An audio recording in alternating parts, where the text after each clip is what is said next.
Fridge খুলেই একটা ধাক্কা খেল বৈশাখী। ডিম যে কালই শেষ হয়ে গিয়েছিল মাথাতেই ছিল না। শৈবালের আবার ব্রেকফাস্টে টোস্ট অমলেট ছাড়া মুখে কিছুই রুচে না। অফিসের তাড়াহুড়োতে অন্য খাবার বানানোর সময়ও থাকে না।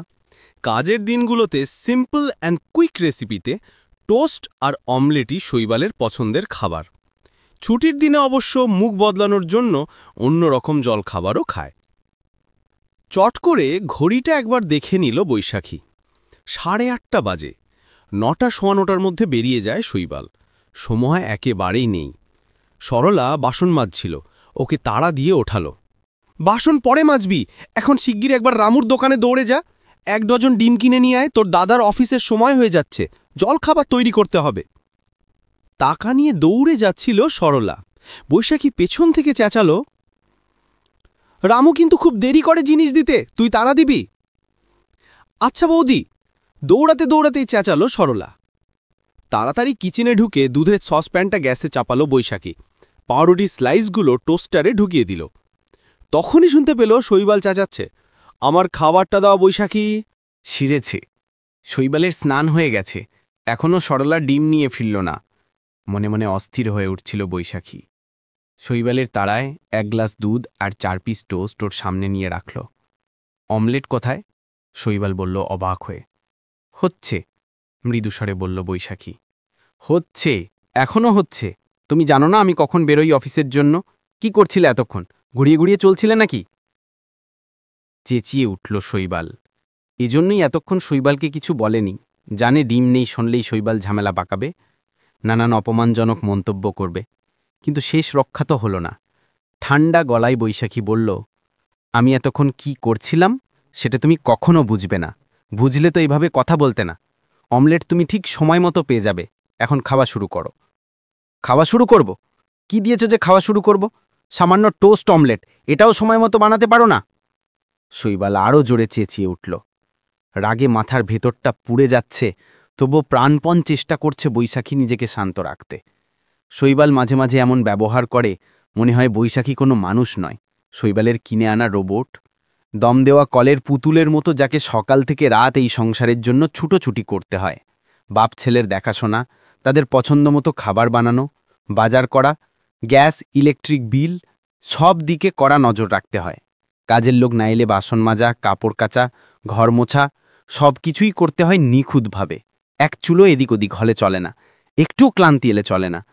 সবচেয়ে বড় ব্যাপার, এত কিছুর পরেও নানা রকমের বাঁকা কথা হজম করার ক্ষমতাও রাখতে হয়। আচ্ছা, এর নাম নাকি সংসার? ঘেন্না ধরে গেল। মাঝে মাঝেই মনে হয় বেরিয়ে যাই এই সংসার ছেড়ে, উচিত শিক্ষা হয় তবে সবার। সরলা হনহনিয়ে ডিম নিয়ে ঢুকল। শৈবালের চোখে পড়ে যেতেই আর এক কাণ্ড। টোস্টে মাখন লাগাতে লাগাতে ওর তির্যক মন্তব্য, অমলেট হচ্ছে? আমিই তো বলি, ডিমগুলো দোকান থেকে অমলেট হয়ে এলো বুঝি। এই সরলা, কি রে? জবাব না দিয়ে নিজের কাজে গেল সরলা। প্রতিদিনের এমন নাটকে অভ্যস্ত হয়ে পড়েছে সে। কিন্তু সরলার সাড়া না পেলে শৈবাল থামবে এমন আশা করাই তো অন্যায়। ডিম ভেঙে ফেটাতে ফেটাতেই বৈশাখী শুনতে পেল শৈবাল বলছে, ডিম ঘরে নেই সেটা বেমালুম ভুলে বসে থাকা হয়েছে। সংসারে মন থাকলে তো তবে জানে আমি সকালের টোস্ট অমলেট ছাড়া কিছু খাই না। কাল সারাদিনে একবারও বুঝি ডিম আনার কথা মনে পড়ল না? কি করে কে জানে সারাদিন? কি আবার করবে, সিরিয়াল দেখে? ছেলের হাসির আওয়াজ কানে এলো। ভয়ঙ্কর রাগ হয়ে গেল বৈশাখীর। ছেলে হয়েছে বাপের থেকে এক কাটিয়ে গিয়ে, তা হবে নাই বা কেন? সমানে বাবার মুখে মায়ের গুণগান শুনলে আর কি শিখবে? এগিয়ে গিয়ে বলল, থাবড়ে তো দাঁত ফেলে দেব, অসভ্য হচ্ছে মায়ের সাথে। ছেলে চুপ করে গেলেও শৈবাল ব্যঙ্গের গলায় বলল, শাসন পরে করবে, আগে খাবারটা দাও। নাকি এখনো হয়নি? গরম অমলেট খুন্তির ডগায় করে নিয়ে এসে থপ করে শৈবালের প্লেটে ফেলে দিয়ে বৈশাখী ধরা গলায় বলল, আমাকে নিয়ে যখন এত অশান্তি, আমি যখন কিছুই পারি না, তাহলে এই বাড়ি ছেড়ে বেরিয়ে যাই। সুখে থেকো তখন বাপ ছেলেতে। চোখ ছলছল করে বৈশাখীর। এই হয়েছে এক মুশকিল। রাগ হলেই কেঁদে ফেলে বৈশাখী, কিন্তু ওর চোখের জলেও নরম হয় না কেউ। একটু আগের শাসন ভুলে গিয়ে ছেলেও হেসে ফেলে। সিরিয়াল দেখে দেখেই মা এমন প্যানপ্যানানি ডায়লগ শিখছে বাবা। ছেলের কথা জবাব না দিয়ে শৈবাল বাঁকা চোখে তাকায় বৈশাখীর দিকে। তারপর বলে, চলে যাবে? কোথায় যাবে শুনি? ভাইয়ের সংসারে গিয়ে উঠবে বুঝি বুড়ো বয়সে? তা সেখানে আশ্রয় মিলবে তো? বৈশাখী জবাব দেয় না। সত্যিই তো, কোথায় যাবে? পরগাছা হয়ে জীবন কাটাচ্ছে। যেখানেই যাবে পরগাছা হয়েই থাকতে হবে। কখন কে উপরে ফেলে দেবে বলা কি যায়? কেন যে নিজের পায়ে দাঁড়ানোর চেষ্টা করল না, এখন তো আর কিছু করার নেই। সব অভিমান ভেতরে টেলে পাঠিয়ে ছেলের খাবার তৈরি করতে গেল বৈশাখী। শৈবাল বেরিয়ে গেছে ততক্ষণে। বৈশাখী আর শৈবালের ছেলে শাম্ব এবারে 12-এ পড়ছে। 12টায় স্কুল, একবারে ভাত খেয়েই যায়। হালকা কিছু টিফিন নিয়ে যায় সঙ্গে। ফিরতে ফিরতে প্রায় 6টা বেজে যায়। শাম্ব স্নানে গেছে। ভাত আর ডাল চাপিয়ে দেয় বৈশাখী। ডিমের অমলেট করে দিলে ছেলেও খেয়ে নেবে খুশি হয়ে। রান্না করতে করতেই ছেলের চিৎকার শুনতে পেল, মা দেখে যাও, একটু তাড়াতাড়ি এসো। দৌড়ে ছেলের ঘরে গেল বৈশাখী। মাকে দেখেই শাম্ব চেঁচিয়ে উঠল, গত পরশুই যে তোমাকে বললাম আজকে ফিজিক্যাল এডুকেশন ক্লাস, জার্সিটা পরে যেতে হবে, ভুলে গেছো? কেন, কি হয়েছে? বৈশাখী এখনো অন্ধকারে হাতড়াচ্ছে।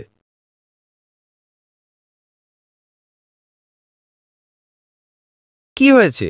তুমি ধুতে দিয়েছো জার্সিটা, দেখো কেমন নোংরা হয়ে আছে। এ বাবা, একেবারেই ভুলে গেছিলাম রে। জিভ কাটে বৈশাখী। তুমি তো ভুলে গেছো বলেই খালাস, এখন আমি কি করব বলো দেখি?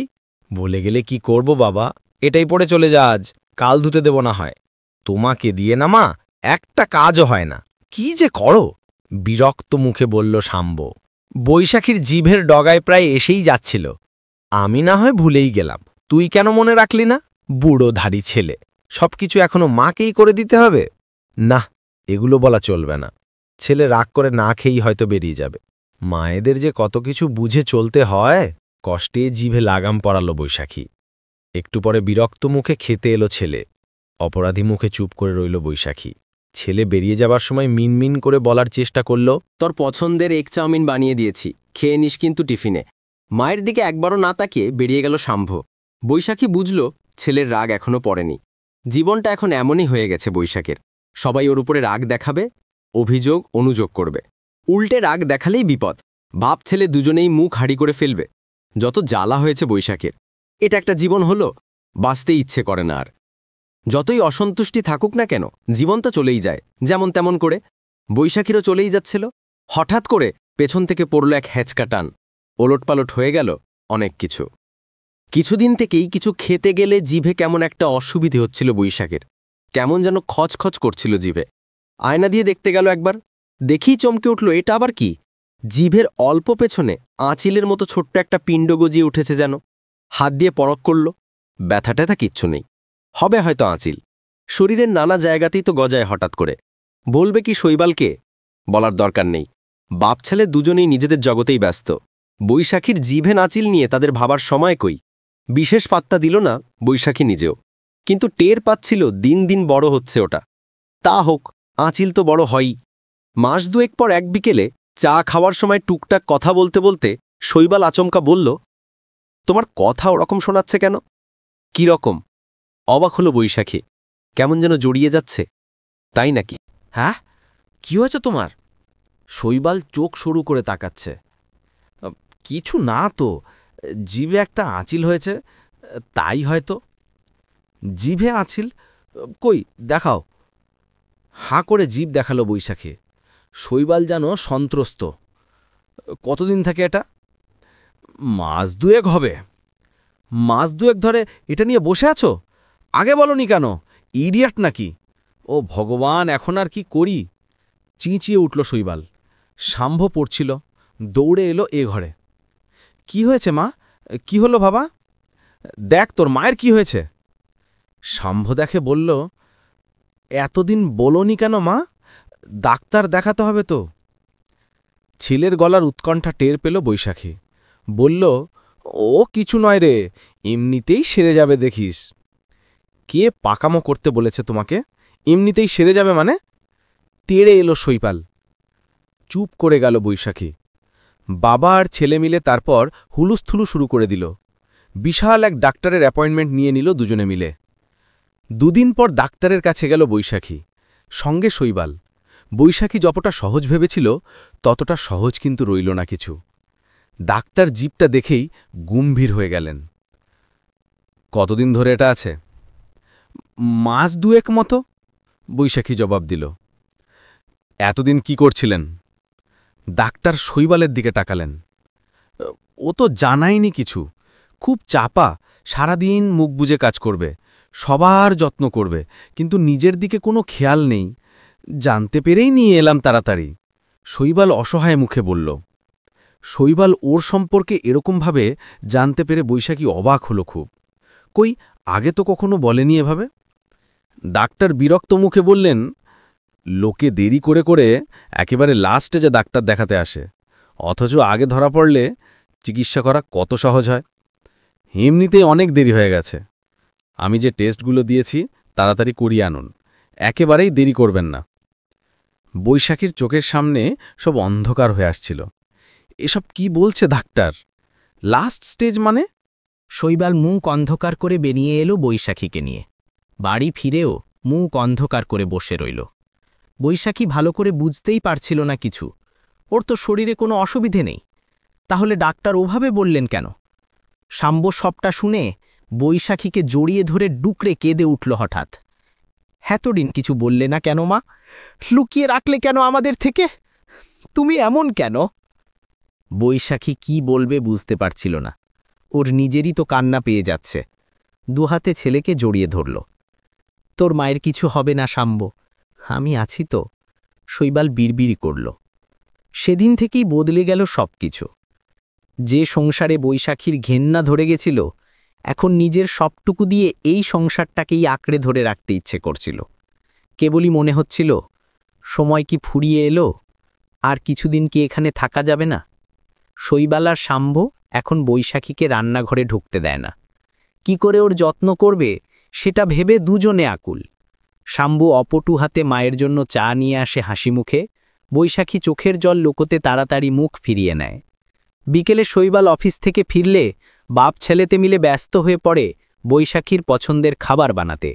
বৈশাখী আকুল হয়ে প্রার্থনা করে, হে ভগবান, আমি যেতে চাই না ওদের ছেড়ে, কোথাও যেতে চাই না আমি। এর মধ্যেই বৈশাখীর সমস্ত টেস্ট করিয়ে ফেলেছিল শৈবাল। এক বিকেলে রিপোর্টগুলো নিয়ে ডাক্তারের কাছে গেল। বৈশাখী ঘরেই রইল, শাম্বও সাথে রইল। টিভি দেখছিল দুজনে মিলে, কিন্তু দুজনেই বুঝতে পারছিল টিভিতে মন নেই কারো। বৈশাখীর ভয়ার্ত বুকের দুরুদুরু ক্রমেই বেড়ে চলেছিল। একসময় শাম্ব উঠে গেল চা করতে। শৈবাল তখনও ফেরেনি। চা নিয়ে এসে শাম্ব বসল মায়ের কাজ ঘেঁষে। কিছু বলবি? ছেলের মাথায় হাত রাখল বৈশাখী।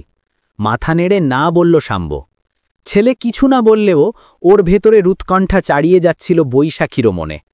একসময় হৈ হৈ করে ঘরে ঢুকল শৈবাল। দু চোখে যেন আলোর ফুলঝুরি জ্বালিয়ে দিয়েছে কেউ। উঠে দাঁড়ালো বৈশাখী। কতদিন পর শৈবালের আঁধার হয়ে আসা চোখ দুটোতে আলো জ্বলে উঠেছে। এতদিন যেন দম বন্ধ হয়ে আসছিল।